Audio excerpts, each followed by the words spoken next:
Hey guys, and welcome back to the Movie Club Emporium. And I am super excited for this week's movie because honestly, this is probably my most anticipated of the year. I want to tell you right now, I'm going to keep this as spoiler free as I possibly can. What I mean by that is there are some things in the movie elements we are going to talk about. However, any like serious plot details or uh major deaths or scenes or anything like that, absolutely not. Where I want you guys to go in and enjoy this. So let me say that right off the bat. This movie, going into it, I knew that I ran the risk of being super overhyped. Uh, and that would be for the movie Maxxxine. I probably should have mentioned, although to be honest, you saw it when you clicked on it, so welcome. I am a professional. But no, I was super excited for Maxxxine. X blew me away because it kind of came out of nowhere. I think Pearl is one of the most underrated movies of last year. I think Mia Goth is quickly and feverishly stating a case to be on the Mount Rushmore of females in horror. I think she is fantastic. I loved her since seeing A Cure for Wellness. Uh she has just blown me away by how fantastic she is and how much she owns all three of these films now in the Ty West Maxxxine trilogy. But yeah, I love both those movies. I thought they were both absolutely fantastic. So super pumped for this movie. Um, I would be lying if I said I wasn't worried because if you look at films on the landscape in the last 5 years, 10 years, uh, probably 5 years, we do not have a great track record of trilogies ending on a high note, sticking the landing, and that's in all genres, whether that's something like people feel like Halloween, or all the way up to the uh the heights of galaxies far far away. Uh, trilogies have not had a great showing wrapping up, and so I love Ty West. Um, again, he's one of those directors since day one. Seen House of the Devil, The Innkeepers, which I think is one of the best. It's definitely top five haunted hotel movies. I mean, obviously, it's not the haunted hotel movie, but it's up there. Um, I think The Sacrament is one of the absolute best and scariest found footage movies of the last 10 years. And if you want, we could do a whole video on why that is. And so I was I had faith. He's definitely one on my list right now of directors who is like sight unseen. I just need to know what the name of the movie is and what month it comes out so I can book my ticket because I'm there regardless of what it is. Just tell me what it's called. I don't need a trailer. I don't need anything. Just Ty West has a new movie. Here's the date. Um, but there is that that little lurking fear. And then some of the early reactions to it, people were kind of very mixed on the movie. I don't read a lot into reviews or anything like that before seeing a movie because you don't want to go in affected. But also, again, people's uh opinions are so vastly different. I mean, even if you've uh if you've caught one of Nick and I's live streams where we debate movies, there have been movies very recently that we've talked about or have wildly differing opinions on. Uh, so going into Maxxxine, I am happy to report that as for somebody who really was blown away by X, and then I absolutely loved Pearl. Uh, this one I think is to me probably I think I can say my favorite. It's definitely for me the most rewatchable, and I'll get into why. Uh, Dealing with some of the influence I feel like Ty West uses. Again, not spoiling anything, but I think some of the discourse, because even my wife Amber, if you've ever watched our live stream stuff off camera, Amber, um, we left the theater and I was like, "So what did you think?" She's like, "I don't know. Like, it wasn't what I expected."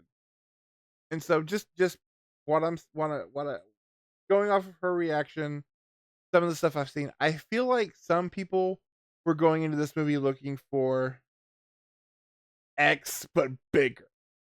You know, X is very much uh kind of this like seedy 70s, you know, um little porno meets the Texas Chainsaw Massacre slasher up movie. Uh Whereas Pearl is like, to me, I always explained it as, what if Dorothy Gale from The Wizard of Oz, what if this was like her Joker movie? Uh, this movie is not either one of those things. This movie is totally 100% a love letter to uh, Los Angeles in the 1980s, Hollywood in the 1980s. It was gross. It was kind of what, when you think of the 70s aesthetic, you think 42nd Street in New York. I mean, when you think of like what's that aesthetic in the 80s, you know, it's Hollywood Boulevard in the 80s. Like it was, you know, you hear where things like the Viper Room and you know, Skid Row and all this stuff. It's a love letter, I guess I should say, an homage to that. Um, Definitely to me, late 70s, early 80s Argento. And the biggest one for me, which is one reason I think I love this so much, is this is very much an homage to 80s De Palma. In fact, I'll go ahead and spoil it now. We walked out of the theater, and I said to Amber, I said, "You know, I loved it. It was great. I wish it was coming out later in the year." And she of course asked, "Why? That's dumb." And I said, "Well, so if you're new to the channel, every November there's one. I mean, we've done it 2 years now. This will be the third year. I think this will be the second year on YouTube. In November, it's a theme month. It's Neo Noir November, and we usually cover kind of a. Right now, we're in a loose uh running theme for those movies, where I have, so far the last 3 years I've covered a foreign film, a David Lynch movie, because it's the only way that I can somehow um trick my wife into watching David Lynch movies with me, and we always do a De Palma film. Um, and this year is actually kind of the movie that, to me, is the perfect double bill with Maxxxine, and that's De Palma's Body Double. And so watching this movie, I was like, "This is fantastic. This is what we're paying homage to." Definitely feel that 80s De Palma. Definitely feel Argento. I mean, this feels. I kept thinking of Tenebrae, uh, specifically, with the look of, you know, you've seen images of the man in the black coat and the black hat, the black gloves, very much akin to the image of the killer in Argento's The Bird with the Crystal Plumage, that giallo looking villain. And that's what this is. This is not X with more. This is an 80s thriller. And I think it's also shows the growth of Maxxxine, because yes, Max, when we meet Maxxxine and X, She is very much we're using adult films as our entry into fame. Uh, and so it's about making an adult film. So she is super exposed in that way. This movie, she's not, because it's not about that anymore. This is about her becoming more than that. And so they do a great job with her. Mia Goth is so fantastic in this. I I don't think she gets the quite to the moment. Um, for me, that she got to in Pearl. That 7-minute monologue at the end of Pearl is just like, what do we award actors for if not something like that? But she becomes essentially a badass heroine. Like she steps into that role of uh if X is her Ripley in Alien, this is her as Ripley in Aliens. Like, she is badass in this movie. Whether it's a knife toting Buster Keaton, or what she's dealing with as the main antagonist of this movie. She's fantastic. Also, my God, Kevin Bacon. I love when Kevin Bacon just pops up and stuff. Especially if he's playing somebody kind of gross. It's for a long time, and I'll bring it up because it's topical. For a long time, Kevin Bacon has been my pick to replay. If we're gonna do a new Nightmare, Kevin Bacon.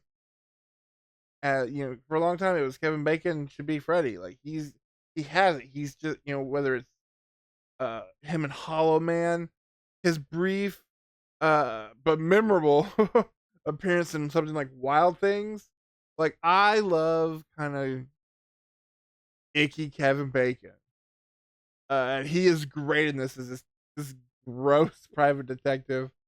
But you also get, Juan Carlos Esposito pops up in this movie with kind of about as much screen time as he had in Abigail earlier in the year, and he's phenomenal in it.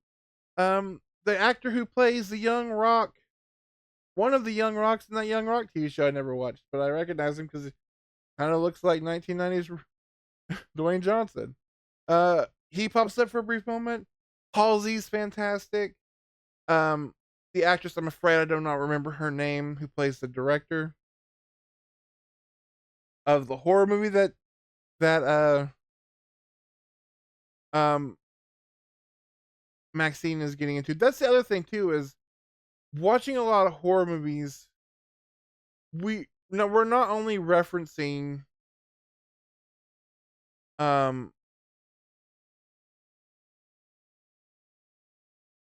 certain directors.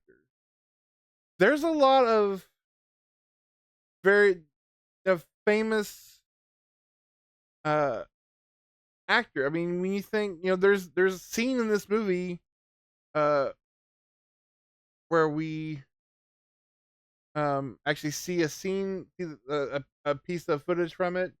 Also, there's a building in the movie that has these big ominous green doors, and it's for sure referencing Beyond the Green Door, which was very famously a kind of a crossover movie for a very famous adult star in the 80s, Marilyn Chambers. She also popped up in um David Cronenberg's Rabid. She's the star of that movie. Uh, Horror has always kind of been, there's a movie with Elijah Wood and what's that one called? Open Windows, I think, with an adult star at the time. The weird Paul Schrader, Lindsay Lohan movie has adult stars in it. So there's been this kind of idea of crossing these actors over into the quote unquote mainstream um through horror, because the horror community is very much more accepting of everybody than a lot of other uh groups. So we're kind of touching on that. You are not so much, but in a way we're very slyly we're touching on what women, you know, the idea of, oh, I'm going to meet a a building. There's a house in the hills full of producers. I'm sure one of them will put me in their film. That'll make me famous. Kind of that icky side of Hollywood that years later Lynch would touch on with Mulholland Drive. Um, and then of course they have all this with the backdrop of you know truly a terrifying time in LA history, the Night Stalker. And I do like that this movie, without any spoilers, the Night Stalker is happening adjacent. We're not doing a Tarantino revisionist history sort of situation. Like you're not gonna get Maxxine fighting Richard Ramirez. So don't expect that. Again, there is a lot of brutal things in this movie, but this isn't, X plus. And I think a lot of people were expecting that. That's why some people have been let down. This is definitely a different beast. And that's why love about all three of these movies where he's taken this actress and these characters and has woven them through three separate decades. We look at three certain times in their lives, and we're able to pay homage to so many things. And again, like I said, there's not a huge high body count in this movie. But when things do turn that corner, oh buddy, buckle up. It does. Yeah, I can't say a whole lot more without getting into certain specifics. And again, I want this movie to do fantastic. I do know that supposedly Ty West has said this is the end of Maxxine's story. He does have an idea for something else set in this world. Again, if that's the case, let me know. Hey, here's an email reminder. It coming out this year, this month, this date. Would you like to buy your tickets now? Yes. I'm so excited that this weird little trilogy exists. Uh, in a time of so much building off of rehashing IP or going the whole legacy sequel thing, uh, which is starting to get kind of played out, or just the kind of based on the trailers, man. It's just the safe popcorn where it kind of, if you go by just what you're getting trailer wise, it's a lot of in the mainstream. It's a lot. We're re-entering that PG-13 horror of the early aughts. It started with the American remakes of the J horror movies, and horror needs to be PG-13. But I like that there are weird little franchises being carved out, uh, that are horror and that go for it. Whether it's this trilogy, the fact that Smile, which I was surprised by how well like that movie is getting a sequel. Um, the one outlier, of course, is Flanagan's Exorcist sequel. But the fact that a movie like X, which honestly I was surprised I was able to see in a theater, given where I live in western Oklahoma. There was a moment where I was beyond furious, thinking that there are almost 10 theaters within a 30 to 40-mile radius, and I was going to have to go an hour and a half to see this movie because none of them were carrying it.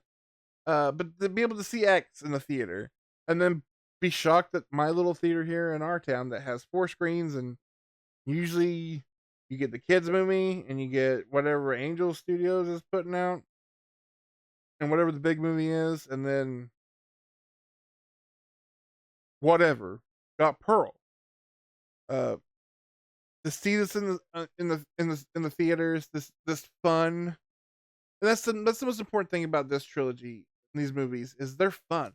Especially if you're a longtime horror fan, you're getting all the nods, and it's fun. Like I said, I did not expect to go into this movie and come out thinking like, man, I really should rewatch Tenebrae. Oh my god, I cannot wait until we're able to watch and then talk about Body Double. I want to watch some De Palma right now. Like it's that's the best part of something like this is because it gives you something wholly original, but also says, hey, if you like this aesthetic, check some of this out. You're gonna like it. And that's when horror is at its best. It's when we're able to acknowledge what's come before, but be wholly original and do something you've never seen before. With that homage throughout. And so I cannot tell you how much I recommend Maxxxine. I thought it was fantastic. If you like the other two, I think you're gonna really dig it. If you go in knowing that this is not going to be, it's not like X and it's not like Pearl. This is the third wholly new movie that taps into a whole different uh subgenre, a whole different style of filmmaking. Uh and it's 2024 and you get to see the Bates Motel and the Bates house. There's an extended scene that takes place at the Bates house. That's kind of awesome. Um but next, and speaking of wholly original, next week, uh I know I'm probably gonna have to drive that hour and a half because there ain't nowhere around here getting this for sure. The plan is, barring nobody getting it, which if that happens, God help whatever movie I have to substitute because it will not go well.